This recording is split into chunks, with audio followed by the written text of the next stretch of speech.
Young athletes hoping for a career in baseball. But will their major league dreams end because an adult failed to stop them from being injured? 5 on Your Side investigates the growing epidemic of high school pitching injuries and what you can do to protect your child.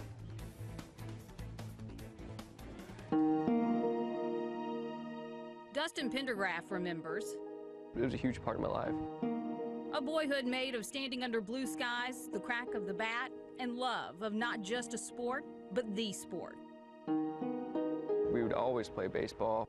And soon he showed talent at one particular thing, pitching. But as he grew older, so did the pressure to perform. How many pitches do you think you threw in a game? What's the most? The most of pitches I've probably thrown in a game has probably been close to 150. Until one day, it's the 74th pitch, I believe. His arm just gave out. Everybody on the field heard it snap. And that was the beginning of the end for Dustin's career. Experts say it's an epidemic. Young, talented pitchers being pushed at earlier and earlier ages by themselves, their coaches, even their parents, to win just one more game. The result? Permanent damage to both their arms and any hopes of a career in the sport. All right, let's scoot your sleeve up and let's take a peek. I want to succeed. I mean, I'm a competitor. I want to win. When high school pitcher Nathan Scott felt a twinge in his elbow, he kept quiet and played until I could barely lift my arm. It was killing me. So his parents brought him here to Dr. Rick Lehman. To me, it was a surprise that he didn't need the surgery. A special type of operation called Tommy John to repair the ligament that can sometimes break from too much stress. And now, 2 years later, I've come back stronger than ever. But often it isn't enough. Dustin had the operation and 2 years of recovery. And now I go out there and throw it, and it's just pain. And Lehman says he's seeing younger and younger athletes with these injuries. If you're having elbow problems at 12 years old, you need to learn to play the piano or the violin because you're not going a long way. We've never seen the types of injuries we see now. Which brought us here to Birmingham, Alabama, and the American Sports Medicine Institute. Pitchers get into this maximum external rotation position, where Dr. Glenn Fleissig did a groundbreaking biomechanical study of pitching injuries in nearly 500 pitchers. The ones who had the higher pitch counts and the higher number of pitches for the whole season were the ones with the elbow and shoulder pain. So what's the solution? Limiting the amount of pitches. I saw a 15-year-old throw 120 pitches last week. In fact, the Institute has devised recommendations for children, which some states have considered adopting as law.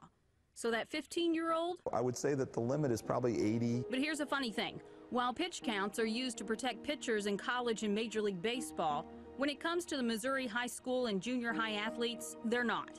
Instead, they're limited on the amount of innings they can pitch. No more than 10. The doctor's reaction? 10 innings in one day would be impressive.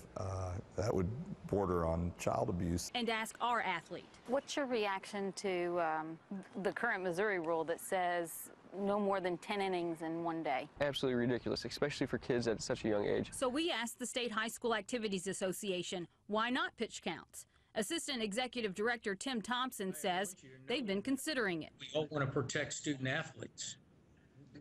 We do not want 13-year-olds having arm surgery. But it's been 2 years, and there have been delays. When we do make a rule change like this, it would come from sports medicine and/or the baseball advisory committee, and neither one of those committees has come forward with an exact plan. So Dugas and others say parents have to step up to the plate. You really have to put your parent hat on, not your fan hat, not your agent hat, not your coach hat. You really got to put your parent hat on and protect your child. As for Dustin, he tried playing the game in college, but it's pretty much over now. I miss it a lot.